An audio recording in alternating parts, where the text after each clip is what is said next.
and thank you for tuning in. You're listening to The Sound Bearier, Northeast State's official podcast, where we'll be breaking the barrier by getting to know some of our faculty, staff, and students. This is your host, Matthew Poole, and joining us today is Shelby McKenzie, Director of University Parallel Dual Enrollment. Thank you for being with us today, Shelby. Thank you for having me. I'm really excited. Absolutely. Whenever I was first asked to be a host on the podcast, truthfully speaking, you were one of the first people to come to mind. And you have a really interesting and neat story, and so I'm really excited for our listeners to get to hear about it. So, Shelby, you're not actually originally from the Tri-Cities area. So where are you originally from, and what was it like growing up there? So I'm originally from Greenwood, Mississippi, which is right in the heart of Mississippi. And, you know, I tell this story to my students. I also teach college and lifelong learning here. And so the first night of that class, I always tell my story. So I think that's really important for students to hear how we, made it to where we have. And so I love Mississippi, and I've lived here in East Tennessee for 11 years, but I'll always consider myself to be a Mississippi girl at heart. And there are two quotes about Mississippi that I really love. Catherine Stockett, that wrote the book, The Help, says, I'm probably going to butcher this, but she says, Mississippi is like my mother. I'm allowed to complain about her all that I want, but God help the person who raises an ill word about her around me unless she is their mother too, which I love. And then there's another quote by William Faulkner that I really like, and he says, to understand the world, you must first understand a place like Mississippi. And I think as a Mississippian, it's really important to celebrate the things about Mississippi that are worth celebrating. You know, Mississippi has produced an incredible amount of talent, artists, writers, actors, playwrights, musicians. You know, the genre, the blues, originated in Mississippi. And even if you don't like the blues, if you listen to rock or rap or country, you have the blues to thank for all those different forms of music. The food in Mississippi is incredible. That's probably, aside from my family, what I miss the most. So those are the things about Mississippi that I really, really love. But I also think as a Mississippian, you have to acknowledge the parts of Mississippi that aren't so great. Mississippi has a really violent past, especially when it comes to civil rights and things like that. And those parts of Mississippi's past are still being wrestled with even today. I think that's really important to acknowledge. I was really fortunate, though, growing up there, even in a very, very small town. I would compare Greenwood to probably about the size of Blountville, maybe a little bigger. I was always surrounded by art, and I always had access to things like music lessons, like piano and guitar and dance lessons and theater, so much theater. And so even in that little tiny town, I had access to those things that made me who I am today. Yeah, that's outstanding. And, so I'm curious, too, about as you were growing up through high school, what activities were you involved in specifically? I was very involved in dance from a very early age. I took dance from the time I was 3 until I graduated from high school.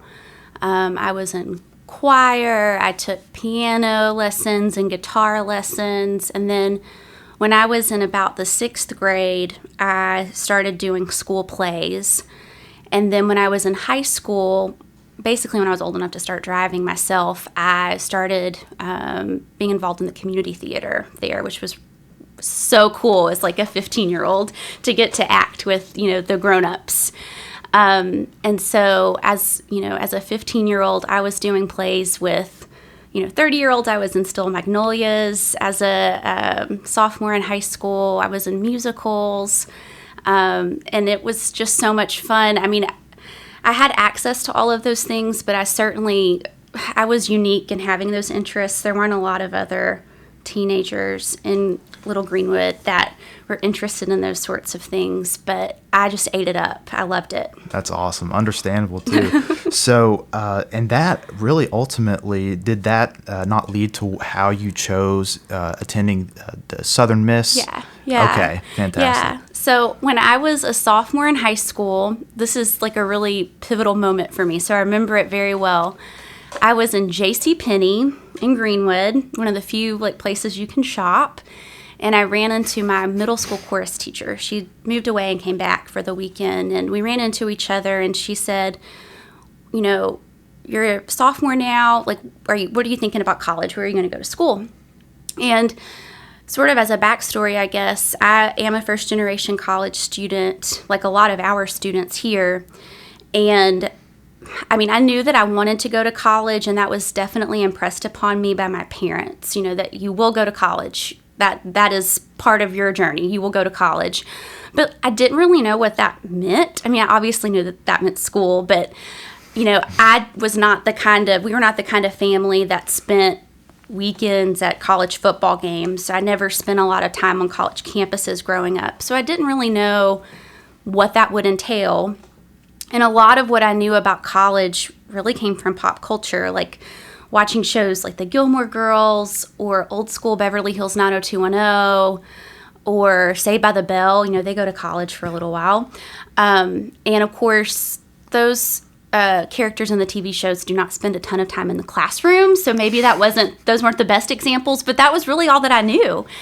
And so anyway, we're at J.C. Penney in Greenwood, Mississippi. I run into my middle school chorus teacher. She says, "Where are you going to go to school?" I said, "I have no idea. I don't know."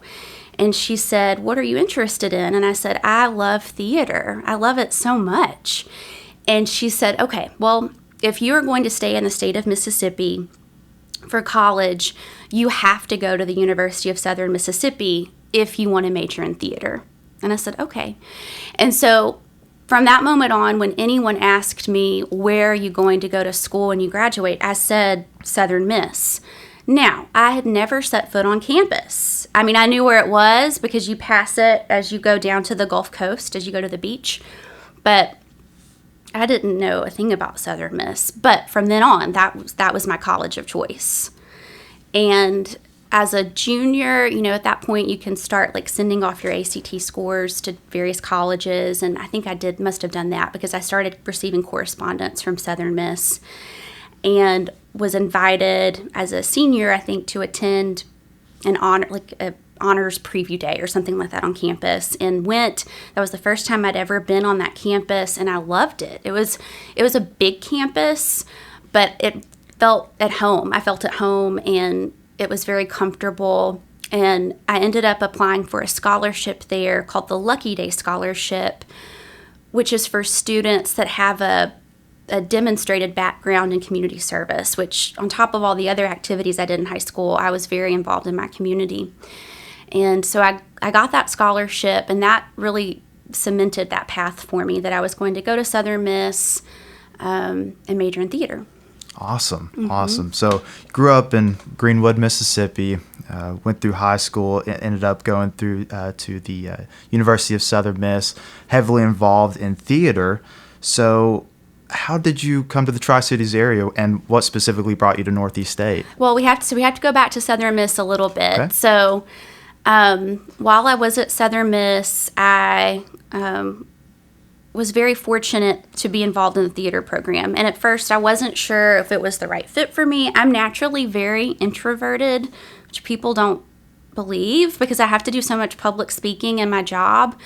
But I'm very introverted. And so getting to that program with a bunch of extroverted theater majors was very overwhelming. I can imagine. Yeah.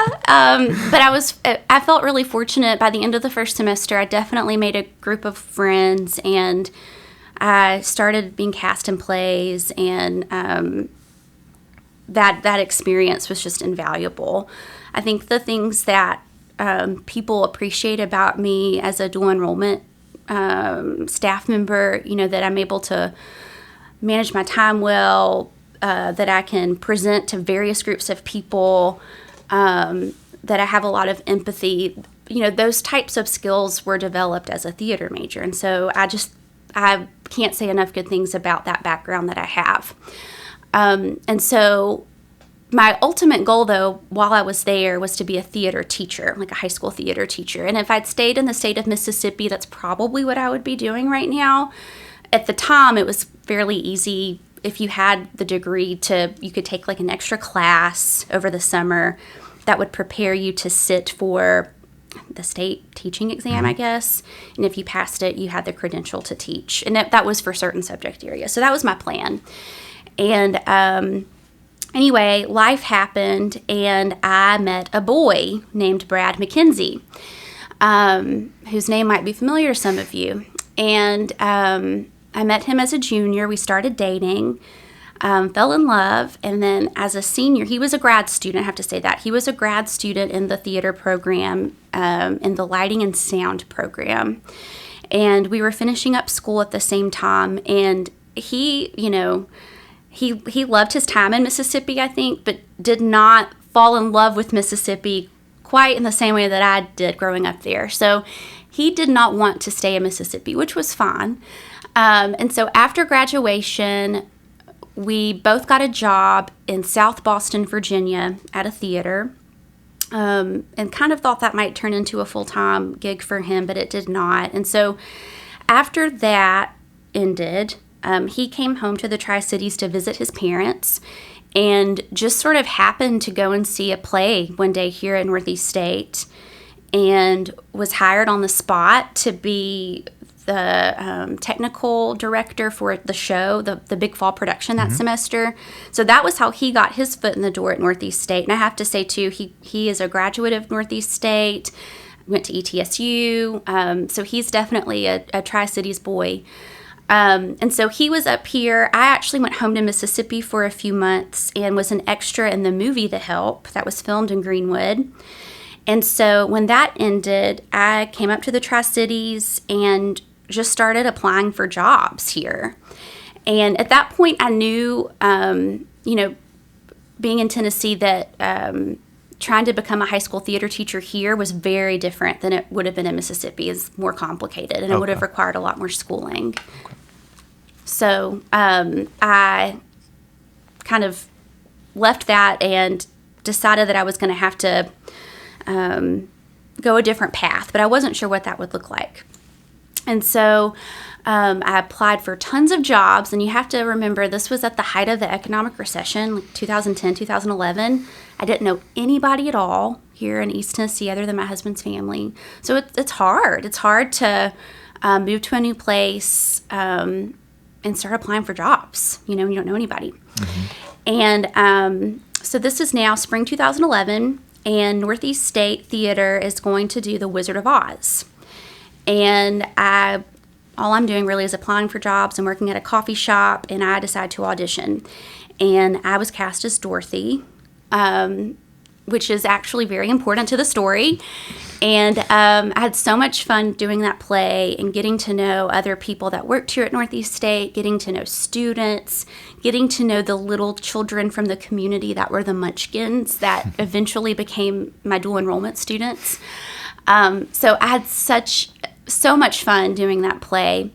And a few weeks later, once the play ended, I actually applied for a job here at Northeast State in the high school. It was then called High School Transitions Office, and they handled dual enrollment. And applied for that job, and in my cover letter just kind of referenced that I'd recently been in the school play and loved the feeling of community on campus and really wanted to work here. And at the time, Gwen Widener was the coordinator for that office and was part of, hiring for that position. And she was a huge Wizard of Oz fan and kind of put it all together. And she also has a background in arts. She's a musician, actually. And so she knew that I would have some of those soft skills that I talked about earlier that, make you a really good employee. So I went through several interviews. I think I went through maybe 4 interviews, and it was a lot. Yeah, to say the least. It was a lot. But I was hired as the technical clerk in 2011. And so I've worked with dual enrollment students the entire time that I've been here at Northeast State. And so I was the technical clerk in that office for a few years, and then eventually we kind of rebranded and we became the University Parallel Dual Enrollment Office, and became the coordinator in 2015. And then in 2019, Gwen actually left. She's now a high school counselor. and I became the director of the program at that time. Yeah, that's awesome. Yeah, as speaking of your position, as you know, I'm somebody who took part in dual enrollment. Yes. I went to Daniel Boone, and there in the mornings, 2 days a week, I'd come over to the Gray campus and I'd take my composition courses. And I tell people all the time, the best decision I made was taking dual enrollment classes because, I entered college with like 9 credit hours, which may not seem like a lot to some, but those first few semesters, especially where you're having to take, and depending on your interests, if you're more so math focused or science focused, you may be taking a lot more of those classes. But for somebody like me who wasn't going toward that pathway, that allowed me my first few semesters, I should say, to really be able to focus on those statistics classes, those science classes where I may not have been as strong in. Mm-hmm. And, that, like I said, that's just something that I tell people all the time is take part in dual enrollment. So, like I said, speaking of your current position, do you care to just define for us real quick what dual enrollment is and, what benefits students can have by taking part in it? Yes. So, I feel like now I'm at a high school. This is the pitch I give all the time to students. So dual enrollment lets you earn college credit and high school credit at the same time. So while you're making progress on the degree or the requirements that you need to graduate from high school, you can also make progress towards a college degree. And the classes that are part of the University Parallel Dual Enrollment program are classes that are designed for transfer. So, this is a great opportunity for students that either have a very specific goal in mind. Let's say a student knows they ultimately want to become a pediatric nurse practitioner, or if a student wants to become a teacher or whatever, or say a student has no idea, but they know ultimately they want to get a 4-year degree. These are the classes that are very worthwhile to take because everybody in those pathways has to take Comp 1. Everybody has to take Comp 2. You have to take a math class. You have to take a couple of history classes or a psychology class or a speech class or some humanities electives. And so the classes that we offer are those classes. And the neat thing is that the partnerships we have with our area high schools, they allow these classes at the college level to satisfy those high school requirements too. And we send our faculty members out into the high schools to teach these classes. So Northeast State comes to them and meets them where they are, which I think is really neat. Absolutely. And then, like you did, we also have students that come to our campuses to take those classes, which is also fun because you get that experience, of navigating a college campus, of learning where all those different offices are and how to get support. And I think just in general, there are lots of reasons to take dual enrollment. Number one, in the state of Tennessee, you can get your first 2 classes for free if you meet certain eligibility requirements. So that's huge. I tell students that everybody should graduate from high school with at least 2 college credits under your belt because you can get them for free. Yeah. And there are so many other skills that you get besides the college credit. I think learning how to communicate with a college faculty member is huge. That was something I had to learn as I went at Southern Miss because I didn't have dual enrollment opportunities in my little town. So learning how to communicate with a faculty member is very big. Learning how to navigate things like D2L that I think we take for granted is also huge.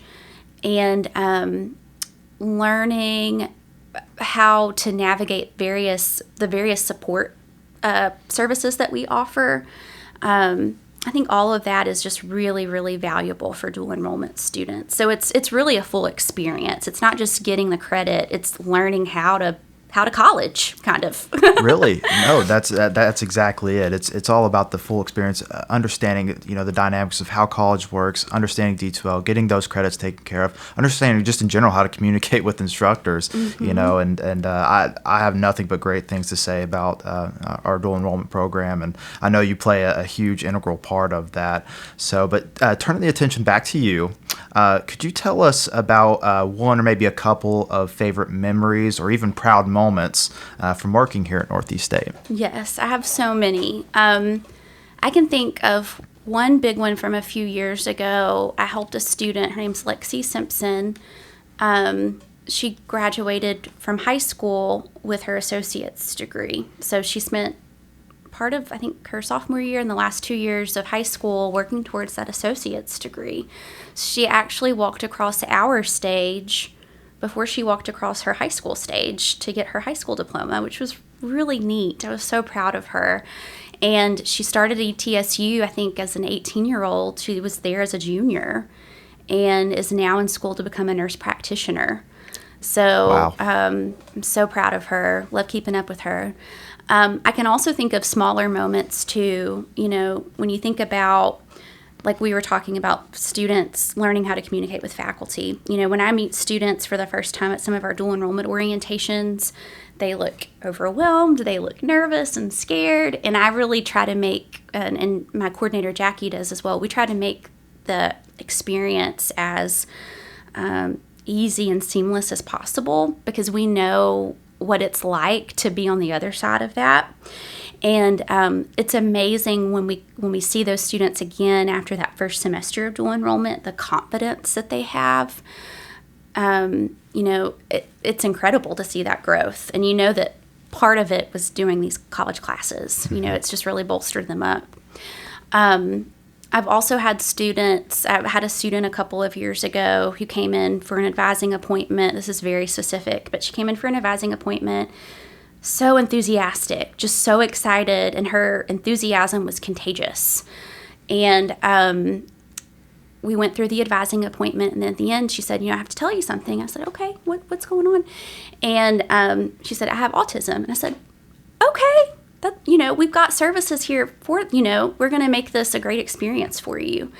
And seeing her blossom and develop was incredible.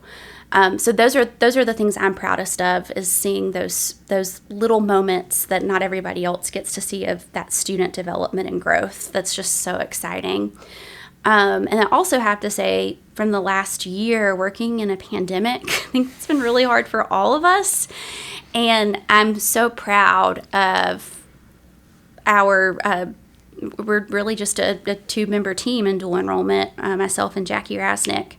And, you know, we've kept going. You know, this time last year, we were at home at our dining room tables, I think, recruiting students for dual enrollment and making phone calls and emailing and Zooming and doing all those things. And it was tough. It was challenging, but we made it through, and I'm very, very proud of that. Definitely very proud of us over the last year. I couldn't agree more. Yeah, we've all really had to exercise creativity and work extra hard to really navigate these times, and you know, keep our offices in specific areas going and afloat. So you know, I want to really quickly just turn the page back to you know, those moments that you were describing with the students. And it's so encouraging to hear that, because what you all truly do is, and I've seen a video of you actually before where you talk about this, but you're very empathetic, and you really put yourselves in the shoes of other people, and really try to, you know, let them know that you've lived this experience before, and you want them to feel as comfortable as possible. So I really appreciated that, and it was something that I feel like maybe not everybody has you know, exercised as much as they probably could. So it's really encouraging that to hear that from our dual enrollment program. Yeah. So I think empathy is a superpower. I really do. I tell my college and lifelong learning students that as well. I try to talk about empathy throughout that class when I teach it. And I think being able to put yourself in somebody else's shoes and walk around for a little while is huge. And it's something that, as a society, we are not great at. But I think that it's such a valuable tool. It is. Yeah. I couldn't agree more. So Shelby, if you could give a piece of advice for current, incoming, or potential Northeast State students, what would it be? I think that Northeast State has so many opportunities for students that sometimes our community members may not even be aware of. You know, our honors program is incredible. The Honor Society that's available to students, I think you were a part of, right? I was, yeah. It's a great opportunity. Also have to plug the theater program. We have an incredible theater program for a community college. That's really unheard of. It's nationally recognized. They regularly win awards when they go to theater competitions and things like that. So an incredible theater program. So back to my theater experience, there's an improv rule. Like if you've ever watched Whose Line Is It Anyway, or like one of those kind of silly improv shows, there's a rule that you always have to say yes and. You can't say no. Like if somebody hands you something that's clearly a banana and they tell you it's a telephone, then you have to say yes, and I'm going to answer this banana telephone or whatever, you know. You have to say yes and you have to add to it. And so I think that for our students, they need to take that same level of enthusiasm to say yes to opportunities and to add to them. When I was at Southern Miss, one of the things that was impressed upon us by one of our student affairs staff members was to leave Southern Miss better than how you found it. And that was something I really took to heart, and that's an attitude I've tried to bring here too. Not that I plan to go anywhere anytime soon, but, you know, to leave things better than you found it, and to embrace opportunities when they're presented to you, to say yes and to go for it. Because we have so many opportunities here for students that they're just waiting for students to take advantage of, you know. I love that. And you're so accurate. And there's so many different clubs, activities, leadership programs that students can take part in whenever they attend Northeast. And speaking from personal experience, that truly made the difference in my life. Yeah. So, speaking candidly, I can't say enough good things about all the different programs that we can take advantage of.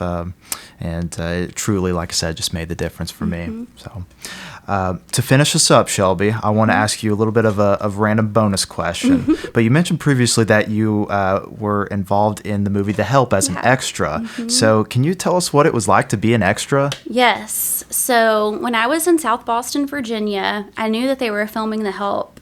And Greenwood was like the primary set location, but they also went to Jackson, which is our state capital. And the funny thing is that they chose Greenwood because, like, physically, I guess Greenwood has not changed very much since the 60s.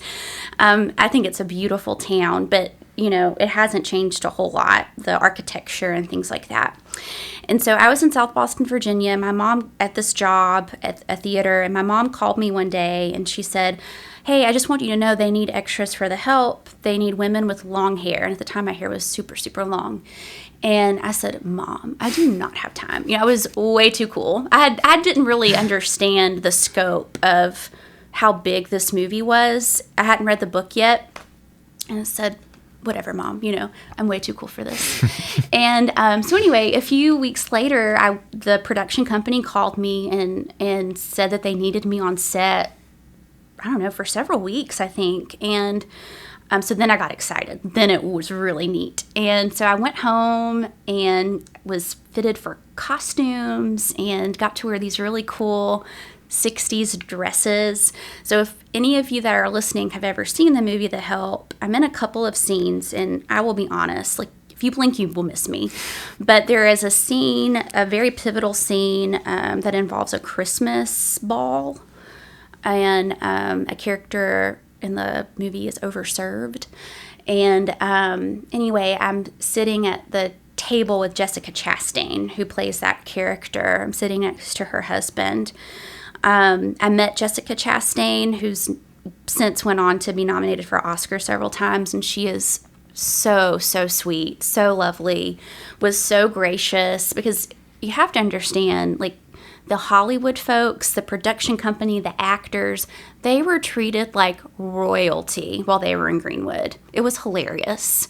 Wow. People went out of their way to make them feel welcome, but that's also just how Mississippians are. I mean, we are the hospitality state for a reason, and they were definitely showed hospitality for real. So anyway, I'm in that scene. There's another scene where they have a ladies' league meeting, and Bryce Dallas Howard is kind of leading the meeting, and I'm directly across from Emma Stone, and I have literally a giant beehive of a hairdo. It is gigantic. And so you can see me in that scene. And a funny story about that scene is that because my hair was so big, they'd given like the women in the meeting like needlepoint, like different things to do with our hands. And so I don't know how to needlepoint. That is not in my skill set. But I pretended like I did because I am an actor. And I was like kind of looking up at Bryce Dallas Howard and also looking down at the needlepoint, and very subtle movements, but my hair was so big that I was overtaking the scene with my hair. And so the assistant director came up to me, was quite snippy, and said, "You have got to stop moving your head. You've got to quit." And so from then on, I was just a statue. Like, I didn't move at all. It was very funny, but also a little frightening in the moment. But I'd also met Bryce Dallas Howard, so sweet, so genuine and sweet. And then my favorite story is that I met Sissy Spacek. And I also met Leslie Jordan, who has become kind of famous over quarantine. He's made the videos on TikTok and Instagram. He has like a cult following, and I had no idea who he was. But I met him one day on the set, and I told him how desperate I was to meet Sissy Spacek because I think she's such an incredible actress. And he said, "Well, honey, I'm going to take you over to meet her right now. Don't you worry." And so I said, "Really?" He said, "Yep, come on right now." And I said, "Okay." And so we walked over, and he said, "Sissy, this is Shelby, and she's been dying to meet you."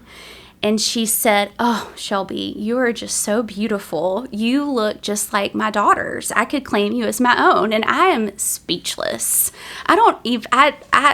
I'm sure I looked like a fool. And I said, "Oh, Sissy, it is so nice to meet you. I'm such a fan. You know, I was actually just in a play, Crimes of the Heart. I know that you were in the movie." She said, "Oh, did you play my part? Were you Babe?" And I said, "No, I wasn't. I was mean old cousin Chick." And she said, "Oh, Chick the Stick." Like, she knew exactly what I was talking about. It was hilarious. And so I thought that was it. I've met Sissy Spacek. And so that night, I was on set that particular day for almost 24 hours. And so it was the morning. It was the middle of the night. I was in a van back to, like, camp, like where all of our stuff was. And Sissy Spacek, we come upon Sissy Spacek walking the streets of Greenwood in the middle of the night alone. And so the van pulls over with all these extras, and we say, "Sissy, get in." So she hops in the van with us, and somebody snapped a picture of me and Sissy. It's a really good picture, and I have it in my office. And she remembered me from earlier in the day. So she was a delight, and most of the actors that I got to meet were just so kind and really thankful for all the hospitality they were shown. So it was really fun. That's outstanding. Those stories are so incredible. I would love to pick your brain even more about these because have you been involved in any other movies as an extra? I have not. I will say, you know, since dual enrollment is such a big part of my life, my job's a big part of my life, I have not gotten to do theater like I would like to now as an adult. But I am fortunate that Brad and Elizabeth every now and then in the theater department call on me for help, which is really fun. A couple of years ago, they needed a director for the spring show, and I got to direct Crimes of the Heart, which was so much fun. To work with students in that way, because that was new for me. And then I also help a little bit with some acting coaching when they go to their theater festivals that they go to every year. And I've also gotten to be in some plays here, aside from The Wizard of Oz. I was in a play called The Laramie Project a few years ago, which is about Matthew Shepard and his murder that happened in Wyoming back in the 90s. And it's a really, really good play. And I was very fortunate to be a part of that and get to work alongside college students, which was really fun to kind of almost be a peer in a way. Right. And also several years ago was in the musical Godspell here, which was fun. And that's a kind of a silly take on, I think, the Gospel of Matthew. And it's Jesus and the disciples, but they're like clownish hippies. It sounds silly, but it's good. It's a really very famous musical. So I've been fortunate that when I am able to, I can kind of dabble in that, because that deep down, you know, I may be a higher ed professional, but I am a theater person at heart. Yeah, absolutely. You're very diverse in your talents, and that's incredible. Shelby, Thank you so much for being a part of the podcast. Your story is, I knew having you on the podcast would be an absolute delight. I hope you enjoyed your time on. It was great to get to know you even further than I already do. So thank you very much again. Really appreciate it. Thank you. And listeners, thank you all again for tuning in. We really appreciate you listening. Don't forget to like, comment, and subscribe wherever you're listening from. Check us out at northeaststate.edu and thesoundbarrier.net. We'll talk at you next time as we continue to break the barrier.